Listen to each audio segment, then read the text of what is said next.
ஆணவ கொள்ளையில் பாதிக்கப்பட்ட கவினுக்கு தளபதி காரணம் என்ன? இல்லை, இது சமீப காலமாக வந்து நிறைய பேர் வந்து இந்த கேள்வியை கேட்குறாங்க. ஆணவ கொலையால் பாதிக்கப்பட்ட நம்மளுடைய தம்பி கவினுக்கு வந்து ஏன் வந்து தளபதி வந்து இன்னும் வந்து அது சம்மந்தமாக எந்த ஒரு ஸ்டேட்மெண்ட்டும் தரலை அப்படின்றது உண்மையிலே வந்து இந்த கேள்வி வந்து வரவேற்கத்தக்க ஒரு கேள்வி தான்.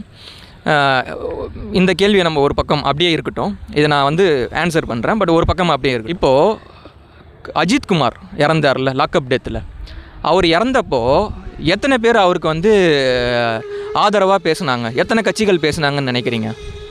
யாருமே இல்லை. ஆனால் நாங்கள் வந்து போராட்டம் நடத்தினோம். ஆனால் இப்போ வந்து ஆணவ படுகொலை செய்யப்பட்ட நம்ம கவின்குமார் அவர்களுக்கு ஆதரவாக பல பேர் பேசுகிறாங்க. ஈவன் சினி ஃபீல்டை சேர்ந்தவங்க கூட இப்போ பேச ஆரம்பிக்கிறாங்க. ஆனால் அதே வந்து ஆளுங்கட்சியை எதிர்த்து பேசுகிறதுக்கு அவங்களுக்கு துணிவு இல்லை. இப்போ இன்றைக்கி வந்து பார்த்திங்கன்னா தம்பி கவின்குமார் இறந்த ஒரு 2 நாளில் வந்து அமைச்சர் நேரு அவர்கள் போய் பார்க்குறாங்க.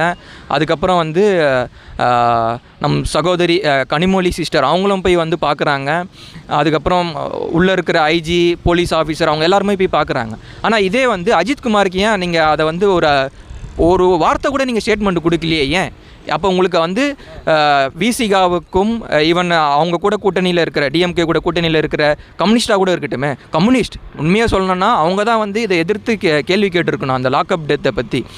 இப்போ உங்களுக்கு தெரியுமான்னு தெரியல, நார்த் சைடில் வந்து ஒரு பெரிய பிரச்சனை போயின்னு இருக்குது.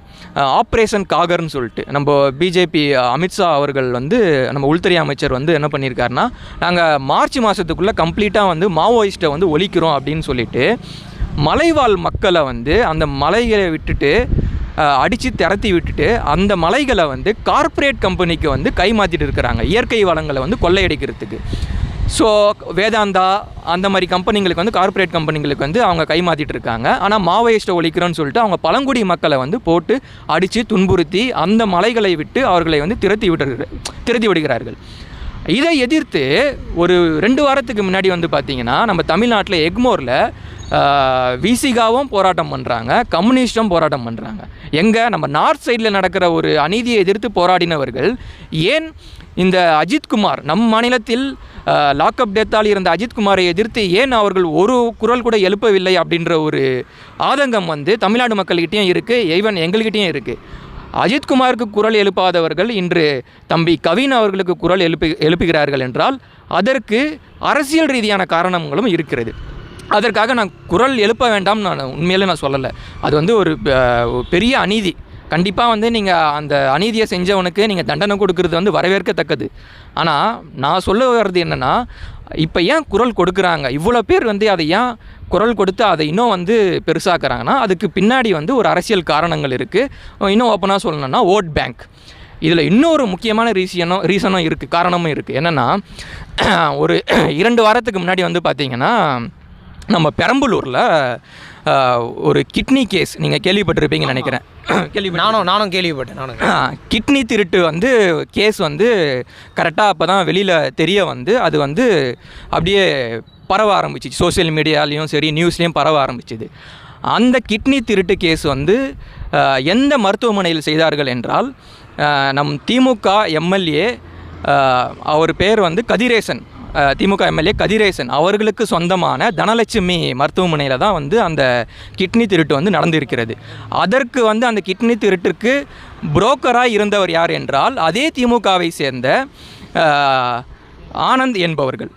அவர் தான் புரோக்கர், அவரும் திமுகவை சார்ந்தவர். அந்த மருத்துவமனையும் திமுகவை சார்ந்த எம்எல்ஏ கதிரேசன் அவர்களை சார்ந்தது.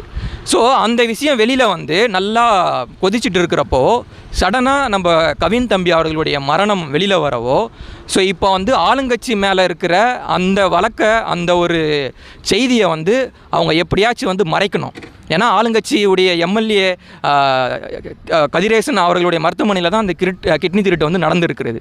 ஸோ அந்த நியூஸ் வெளியில் வரவோ பரவவோ ஸோ அதை வந்து எப்படியாச்சும் அவங்க அழுத்தணும்னு சொல்லிட்டு இந்த பிரச்சனையை வந்து கையில் எடுத்திருக்காங்க. இது ஒரு முக்கியமான காரணமும் கூட. இப்போ பாருங்களேன், மக்களுடைய இது ஒரு படத்தில் கூட சொல்லியிருப்பாங்க, மக்களுடைய தேசிய வியாதி என்னென்னா மறதின்னு சொல்லியிருப்பாங்க. நம்ம வந்து அஜித்குமாரை பற்றி பேசிகிட்டு இருந்தோம். அஜித்குமார்கிட்ட பேசிகிட்டே இருக்கும்போது அந்த திருமலா பால் இஷ்யூ வந்தது. திருமலா பாலுக்கு டைவர்ட் ஆனோம். திருமலா பால் இஷ்யூ போயிட்டே இருக்கும்போது இந்த பிரச்சனை வந்தது, கிட்னி திருட்டு பிரச்சனை வந்தது. கிட்னி திருட்டுக்கு போயிட்டே இருக்கும்போது வந்து பார்த்திங்கன்னா இப்போ வந்து கவின் பிரச்சனை வந்திருக்கு. ஸோ இந்த மாதிரி வந்து நம்மளை திசை திருப்ப அவர்களுக்கு வந்து ஒரு புதிய பிரச்சனை தான் தேவை. ஸோ அந்த மாதிரி திசை திருப்பிட்டாங்க. அந்த கிட்னி திருட்டு கேஸில் இருந்து எங்கே வந்து டிஎம்கேக்கு வந்து அது ஒரு பெரிய பாதிப்பாக இருக்க போகுதுன்னு சொல்லிட்டு அதிலேருந்து நம்மளை திசை திருப்பிட்டாங்க. இப்போ நம்ம கவின் கேஸுக்கு வந்துட்டோம். இந்த கவின் கேஸுக்கு தண்டனை வந்து உண்மையாக அந்த கவின் பாதிக்கப்பட்ட அந்த கவின் குடும்பத்தாருக்கு வந்து அதற்கேற்ற என்ன சொல்கிறது நீதி வந்து கிடைக்க வேண்டும். அந்த கொலை செய்தவரை கைது செய்தாச்சு, அவர்களுடைய பெற்றோரையும் வந்து கைது செய்தாச்சு. அம்மா மட்டும்தான் இன்னும் பெண்டிங் என்ன நினைக்கிறேன். ஸோ கூடிய சீக்கிரத்தில் வந்து அதுவும் நடக்கும். பட் அதுக்கு பின்னாடி இருக்கிற அரசியலை தெரிஞ்சுங்கன்னு தான் நான் சொல்ல வரேன். இப்போ நீங்கள் சும்மா வந்து நம்ம தளபதி ஏன் அது குரல் கொடுக்கலன்னு நீங்கள் கேட்குறதுக்கு பதிலாக இவங்க குரல் கொடுக்குறாங்கல்ல, அவங்க எந்த காரணத்துக்காக கொடுக்குறாங்கன்ற ஒரு தெளிவும் நீங்கள் வந்து தெரிஞ்சுக்குங்கன்னு நான் சொல்ல வரேன். அவ்வளோதான். ஓகேண்ணா.